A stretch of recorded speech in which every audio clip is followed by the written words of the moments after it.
నమస్తే భయ్య, మీ పేరు? నా పేరు సుధీర్ కుమార్ సార్. నమస్తే సార్. సుధీర్ కుమార్ గారు, మీది ఏ ఊరు సార్?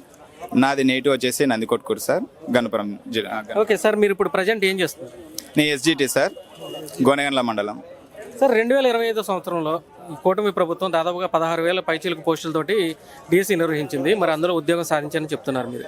మరి ప్రధానంగా ఈరోజు వైసీపీ పార్టీ వాళ్ళు ఈ డిఎస్సిలో అక్రమాలు జరిగిపోయినాయని, పోస్టులు అమ్ముకున్నారని, హారిజెంటల్ రిజర్వేషన్స్ ప్రకారం ఉద్యోగాలు ఇవ్వలేదని చెప్పి మాట్లాడుతున్నారు. మరి నిజంగానే మీరు డబ్బులు పెట్టి ఈ ఉద్యోగాలు కొనుక్కున్నారా, లేదా కష్టపడి మీరు ఉద్యోగం సాధించారు? సార్, దాదాపుగా డిఎస్సికి ఒక క్యాండిడేట్ అపియర్ అవుతున్నా అంటే అతడు పేద సాధారణ కుటుంబం నుంచే వస్తాడు. మాకంత అక్రమాలు చేసేటువంటి ఆస్తులు ఉండవు, ఇంకోటి పొలిటికల్ బ్యాక్గ్రౌండ్ ఉండడం మాకు అంత లేదు. మాకు తెలిసిందల్లా కేవలం ఒకే ఒకటి, కష్టపడి చదవడం, జాబ్ కొట్టడం. ఈ విషయాలు మాత్రం బెస్ట్. ఇంకోటి ఏంటంటే విద్యాశాఖ మంత్రి గారు నారా లోకేష్ గారు ఆయన గట్టిగా దీన్ని పట్టుకోవడం వల్లనే మొదటి సంతకం నారా చంద్రబాబు సార్ గారు చెప్పినట్లు మొదటి సంతకము డిఎస్సి మీద పెట్టి దాన్ని సక్సెస్ఫుల్గా చేసి 16,000 చిలుకు పై పోస్టులను అట్ ద టైమ్ వాళ్ళు రిక్రూట్మెంట్ చేయడం అనేటువంటి ప్రతిపక్ష పార్టీకి జీర్ణించుకోవాలనే విషయం. ఇది ఎంతో సక్సెస్ఫుల్గా జరిగినటువంటి విషయాన్ని వాళ్ళు జీర్ణించుకోలేక వీటిని ఏదో విధంగా తప్పుదో పట్టించాలి, ప్రజల్లో వీటి గురించి చెడుగా విష ప్రచారం చేయాలి అనేటువంటి నెపంతో వీటన్ని జరిగిస్తున్నారు. ఇది ఎంత మాత్రం కరెక్ట్ కాదు. కరెక్ట్గా ఉండేటట్లు ఉంటే జ్యుడిషియల్ సిస్టమ్ ఉంది కదా, కోర్టులో కేసులు వేయండి. కోర్టులో కేసులు వేస్తున్న హైకోర్టు కూడా నెగిటివ్ రెస్పాండ్ ఇస్తుంది, పాజిటివ్ ఏమి ఇవ్వడం లేదు. వీళ్ళు కేవలం హారిజాంటల్ రిజర్వేషన్, వర్టికల్ రిజర్వేషన్ అనేటటువంటి వాటి గురించి తెలియక, వాటి తేడా తెలియక ఇవన్నీ విష ప్రచారం చేస్తున్నారు. సో మరి మీరు అన్నట్టుగా ఈ హారిజాంటల్ రిజర్వేషన్స్ ప్రకారం ఉద్యోగాలు కల్పించారా? డెఫినెట్లీ సార్, అందులో ఏమాత్రం డౌట్ లేదు. హారిజాంటల్ మరియు వర్టికల్ రిజర్వేషన్ ప్రకారం మాకు ఉద్యోగాలు కల్పించారు. మేము 7 ఏళ్లుగా ఒకే తాటి మీద ఎక్కడికి పోకుండా కేవలం వీటి మీదనే మేము డిపెండ్ అయ్యి వీటి మీద ప్రిపేర్ అయినందుకు మాకు దక్కిన ఒక గొప్ప ఫలితం. వీటికి మేము గవర్నమెంట్కి ఎప్పుడు కృతజ్ఞత భావం కలిగి ఉంటాం మేము. సార్, మరి దీనిలో స్పోర్ట్స్ కోటా అని, ladies quota, ex army quota, అలానే ఫిజికల్ హ్యాండిక్యాప్డ్ వీళ్ళకి సంబంధించిన కోటాలు కూడా ఉన్నాయి. వాళ్ళ కోటా ప్రకారం ఉద్యోగాలు ఇచ్చారా? అదే సార్, ఇదే చెప్తున్నది. హారిజాంటల్ రిజర్వేషన్ అయితే వాళ్ళు అర్థం చేసుకోలేక, ఇంతకుముందు ఓన్లీ వర్టికల్ రిజర్వేషన్ మాత్రం వాళ్ళు అర్థం చేసుకున్నారు. హారిజాంటల్ ఇంక్లూడ్ అయినప్పుడు అందరికి సమన్యాయం జరిగింది. ఆ సమన్యాయం అనే విధానంని వాళ్ళు అర్థం చేసుకోలేక లేనిపోయినటువంటి విష ప్రచారాలు మొత్తం వాళ్ళు కల్పిస్తున్నారు. సార్, మరి మీ మాటలు వింటుంటే పారదర్శకంగా ఈ ఎగ్జామ్ అనేది నిర్వహించారు, మేము కష్టపడి చదువుకుంటేనే ఉద్యోగాలు వచ్చినాయని చెప్పి మీరు మాట్లాడుతున్నారు. దాదాపు 7 సంవత్సరాల నుంచి ప్రిపేర్ అవుతుందని చెప్పారు. మరి ఇప్పుడు వీళ్ళు చేస్తున్న ఈ ఆరోపణలు చూస్తుంటే డిఎస్సిని రద్దు చేస్తాము, మేము ఉద్యోగాలు పీకేస్తామని ఇలా మాట్లాడుతుంటే మీకు ఏమనిపిస్తుంది? అసలు అది చాలా హేయమైనటువంటి చర్య సార్. అది ఆయన యొక్క ప్రభుత్వ హయాంలో జరిగినటువంటిది, ఈయన ప్రభుత్వంలో జరిగినటువంటి ఒక ఈర్ష్య ప్రభావంతో ఆయన ఇలా మాట్లాడుతున్నారని నాకు వ్యక్తిగతంగా అనిపిస్తుంది. ఎలా అంటే ఆయన ఉన్నప్పుడు ఆయన ఒక వ్యాఖ్యానించారు, నేను వచ్చిన వెంటనే మెగా డిఎస్సి ఇస్తాను, 23,000 పోస్టులు ఇస్తాను అని చెప్పాడు. కానీ చివరికి వచ్చేసరికి 23,000 పోస్టులు పోగా 6,100 పోస్టులు ఏదో తూతు మంత్రంగా ఇచ్చేసి అప్పటికప్పుడు ఎగ్జామ్ పెట్టాలని చెప్పేసి అదంతా ప్రచారము అవి చేసేసి సో అదంతా బెడిసి కొట్టింది. ఆ బెడిసి కొట్టడం వల్లనే ఆయనకి రావాల్సిన సీట్లు వచ్చేసినాయి. ఆ సీట్లు రావడం వలన ఆయన మరి ఇంకా పొలిటికల్గా మరి ఏమనుకున్నారో ఏమో, ఇదంతా జరిగేలోపు జీర్ణించుకోలేకపోతున్నారు. సక్సెస్ఫుల్గా 16,000 పోస్టులు at a time notification in టైంకి వేయడము, తర్వాత రిజల్ట్ ఇన్ టైంకి వేయడం, రిక్రూట్మెంట్ ఇన్ టైంకి జరగడం అనేటువంటిది డిఎస్సి చరిత్రలో ఎప్పుడు లేదు.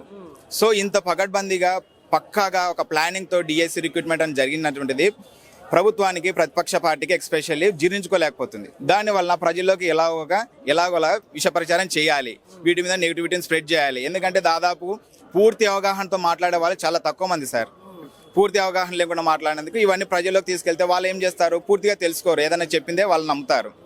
ఆ విధంగా ఇలా జరుగుతుందని మేము అనుకుంటున్నాం సార్. సార్, మరి నిరుద్యోగ యువతకి రాజకీయ విమర్శలు కావాలా, లేదంటే ఉద్యోగ నోటిఫికేషన్లు త్వరగా వేసేసి ఈ రిక్రూట్మెంట్ అనేది త్వరగా పూర్తి చేయడం కావాలంటారా? రెండిట్లో ఏది ముఖ్యమంటారు వాళ్ళకి? సార్, నిరుద్యోగత యువత గురించి అసలు అది మేము అనుభవించినాం కదా సార్. మాకు తెలుసు 7 ఏళ్ల కష్టం అంటే. ఏదైనా సరే రాజకీయ కోణంలో తీసుకోకుండా అభివృద్ధికి తోడ్పడడానికి ఇప్పుడు మాకు కావాల్సింది ఏమిటి? ఉద్యోగాలు, నోటిఫికేషన్లు ఇవ్వండి, ఉద్యోగాలు ఇవ్వండి, పకడ్బందీగా వాటిని ఎగ్జామ్ పెట్టండి, రిక్రూట్మెంట్ చేయండి. మాకు అదే కదా కావాల్సింది. ఇది పర్సనల్ ఈగోకి, పొలిటికల్ ఈగోకి పోయి తీసుకొని ఏం లాభం సార్? సో మరి కష్టపడి సాధించిన ఉద్యోగుల మీద ఇటువంటి ఆరోపణలు చేయడం వారి యొక్క ఆత్మగౌరవం దెబ్బతీసే చర్య అంటారు. ఇది ముమ్మాటికి ఆత్మగౌరవాన్ని దెబ్బతీసేటువంటి విషయమే సార్. దీన్ని కూడా మేము ఖండిస్తున్నాము. సో మరి ఈ డిఎస్సి ద్వారా ఉద్యోగాలు సాధించినటువంటి అభ్యర్థులకు కానీ, సో ఇప్పుడు డిఎస్సి కోసం ప్రిపేర్ అవుతున్న అభ్యర్థులకు కానీ మీరు ఏం చెప్పాలనుకుంటున్నారు చివరికి? చివరిగా అంటే ఏం లేదు సార్, దయచేసి మీరు చేయలేదు, ఏ ప్రభుత్వం చేసిన దాన్ని అప్రిసియేట్ చేయకపోగా ఇటువంటి విషయ ప్రచారాలు దయచేసి చేయొద్దు. మీరు ఒకవేళ భవిష్యత్తులో చేయాలనుకుంటే ప్రజల్లోకి తీసుకెళ్ళండి.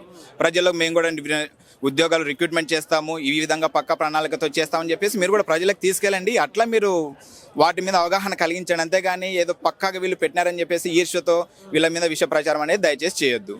Thank you sir. నమస్తే సార్, మీ పేరండి? నా పేరు సుధాకర్ రెడ్డి. నేను కడప జిల్లా పులివెందుల నుంచి వచ్చినాను అండి. సార్ మీరు ఏం చేస్తుంటారు సార్ ప్రజెంట్? నేను ప్రజెంట్ పోరుమామిల్ల గవర్నమెంట్ హై స్కూల్లో తెలుగు ఉపాధ్యాయునిగా పనిచేస్తున్నాను.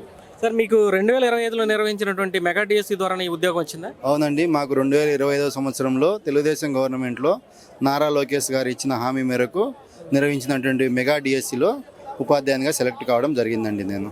సార్ మరి ఈ మెగా డిఎస్సిలో అక్రమాలు జరిగినాయని, హారిజంటల్ రిజర్వేషన్స్ ప్రకారం ఉద్యోగాలు ఇవ్వలేదని, ఉద్యోగాలన్నీ కూడా డబ్బుల కోసం అమ్ముకున్నారని చెప్పేసి ఇప్పుడు ప్రస్తుతం ఉన్నటువంటి వైసీపీ పార్టీ వాళ్ళు ఆరోపణలు చేస్తూ ధర్నాలు కూడా చేస్తున్నారు. మరి మీరు ఏ విధంగా ఉద్యోగం సాధించారు? నిజంగా మీరు కష్టపడి చదివి ఉద్యోగం సాధించారా, లేదంటే డబ్బులతోటి ఉద్యోగం కొన్నారా? సార్ మేము మా జీవితంలో 5 సంవత్సరాలు కోల్పోయినాం సార్. 5 సంవత్సరాలు ఒక్క డిఎస్సి నోటిఫికేషన్, ఇదో డిఎస్సి అదో డిఎస్సి అని ఊరించినారు తప్ప ఏ ఒక్క డిఎస్సి నోటిఫికేషన్ లేదు. మేము 5 సంవత్సరాలు ఎంతో కష్టపడి అనంతపురం ఎస్కే యూనివర్సిటీ లైబ్రరీలో ఉంటూ చదువుకుంటూ ఒకసారి తినడానికి భోజనానికి డబ్బులు లేక కూడా ఇబ్బందులు పడిన రోజులు. అట్లా 5 సంవత్సరాలు మా జీవితాన్ని దారపోసి మేము డిఎస్సిలో కష్టపడి ఉద్యోగం సాధించడం జరిగింది. ఏమంటే వీళ్లకు హారిజంటల్ రిజర్వేషన్ మీద అవగాహన లేకుండా మాట్లాడుతున్నారు కాబట్టి ఇలాంటి ఆధారం లేని ఆరోపణలు చేస్తున్నారండి. సో మరి ఇందులో హారిజంటల్ రిజర్వేషన్స్ ప్రకారం ఉద్యోగాలు కల్పించారని మీరు అంటున్నారు.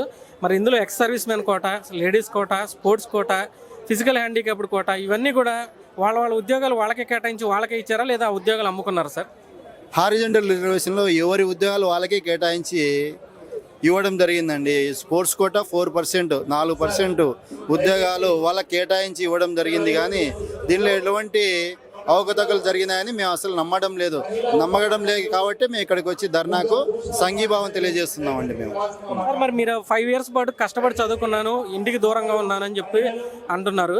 మరి ఈ నేపథ్యంలో ఇప్పుడు ఈ ఉద్యోగాలన్నింటినీ మేము వస్తే డిఎస్సి రద్దు చేస్తాం, హోల్డ్లో పెడతామని చెప్పేసి వాళ్ళు మాట్లాడుతున్నారు. మరి మీరు కష్టపడి చదివి ఉద్యోగాలు సాధించిన వాళ్ళకి ఈ మాటలు విన్న తర్వాత మీకు ఏమవుతుంది? మానసికంగా చాలా ఆందోళన చెందుతున్నాం మేము. ఎందుకంటే ఎంతో కష్టపడి 5 సంవత్సరాలు మేము ఉద్యోగం సాధించుకున్నాము. వీళ్ళు ఇలా మాట్లాడడం వల్ల మాలాంటి ఉద్యోగం సాధించిన అభ్యర్థులందరూ మానసికంగా ఎంతో ఇబ్బంది పడుతున్నారు. ఇప్పుడు అవకతవకలు జరిగిన చోటు కూడా ఏదో పేపర్ లీక్ అయింది, అమ్ముకున్నారు అని చెప్పేసి వాళ్ళు మాట్లాడడం మాకు ఎంతో బాధాకరం అండి. ఎందుకంటే మాకు తెలుసు 5 సంవత్సరాలు మేము మా జీవితాన్ని ఎలా కోల్పోయినామో, వీళ్ళు వచ్చి ఇలా మాట్లాడడం మాకు చాలా బాధాకరంగా ఉంది అండి. సార్ మరి ఈ యువత ఎవరైతే ఉన్నారో, ఒకవేళ కనుక ఈ డిఎస్సిలో అక్రమాలు జరుగుంటే నిజంగా అక్రమాల గురించి కోర్టుకు వెళ్ళి పోరాడడం మంచిదంటారా, లేదంటే బయటకు వచ్చి రాజకీయ ఆరోపణలు చేయడం మంచిదంటారా? మేము నిరుద్యోగులకు తెలియజేయడం ఏముందంటే, నెక్స్ట్ అక్టోబర్లో డిఎస్సి నోటిఫికేషన్ వస్తుంది. మీరు ఇలాంటి ఆరోపణలను నమ్మకోకుండా చదివి ఉద్యోగం సాధించి మీ జీవితాన్ని వెలుగులు నింపుకోండి. అంతేగాని ఇలాంటి రాజకీయ ఆరోపణలు మీరు నమ్మవద్దు. ఎవరు చేసినా ఇలాంటి ప్రచారాలను మీరు నమ్మద్దు. కష్టపడి చదువుకోండి, ఉద్యోగాలు సాధించండి, మీ జీవితాన్ని ఆనందకరంగా సంతోషకరంగా మలుచుకోండి అంతే. సో మరి నిరుద్యోగ యువతకి త్వరగా నోటిఫికేషన్లు ఇవ్వడం, త్వరగా ఈ ఖాళీలను భర్తీ చేయడం కావాలా, లేదంటే ఈ రాజకీయ విమర్శలు చేయడంతోనే కాలం గడిచిపోవాలా? ఏది కావాలంటారు? త్వరగా సార్, గవర్నమెంట్ ఇచ్చిన హామీ మేరకు ప్రతి సంవత్సరం ఎన్ని ఖాళీలు ఉంటే అన్ని భర్తీ చేస్తామని చెప్పినారు. ఎన్నెన్ని అలా త్వరగా ఇవ్వడం ద్వారా నిరుద్యోగులు అసలైన టాలెంట్ ఉండే వాళ్ళంతా కూడా ఉద్యోగాలు సాధిస్తారు. కాబట్టి 5 సంవత్సరాలు ఈకోకుండా ఏదో సంవత్సరానికి ఒకసారి ఇవ్వడం వల్ల ఎంతో కొంతమంది ఉపాధ్యాయులుగా ఎన్నికవుతారు. తర్వాత పిల్లలకు కూడా ఉపాధ్యాయుల కొరత ఉండే స్కూళ్ళలో కూడా ఉపాధ్యాయులను భర్తీ చేసి మంచి నాణ్యతాకరమైనటువంటి విద్యను అందిస్తారు. కాబట్టి మీరు నిరుద్యోగులు ఎవరు ఇలాంటి అపోహలను నమ్మవద్దు. పారదర్శకంగా ఎగ్జామ్ జరుగుతుంది, పోస్టులు ఫిలప్ చేస్తారు. కాబట్టి చదువుకోండి మీరు.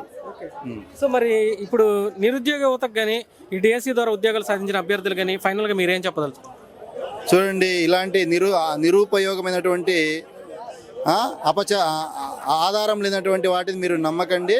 మీరు కష్టపడి చదువుకోమని చెప్తాను. మేము ఎందుకంటే 5 సంవత్సరాలు కష్టపడి ఒక్కరోజు కూడా పండగ నెల పబ్బం నెల యూనివర్సిటీలో లైబ్రరీలో మగ్గుతా మేము చదువుకున్నాము.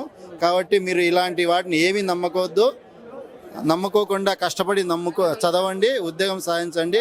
డబ్బులు కడితే ఉద్యోగాలు వస్తాయనేది ఇదంతా ఉత్తుత్తి మాటలు. మీరు ఇవన్నీ నమ్మవద్దని నేను కోరుకుంటున్నాను. థ్యాంక్ యూ భయ్య. Thank you.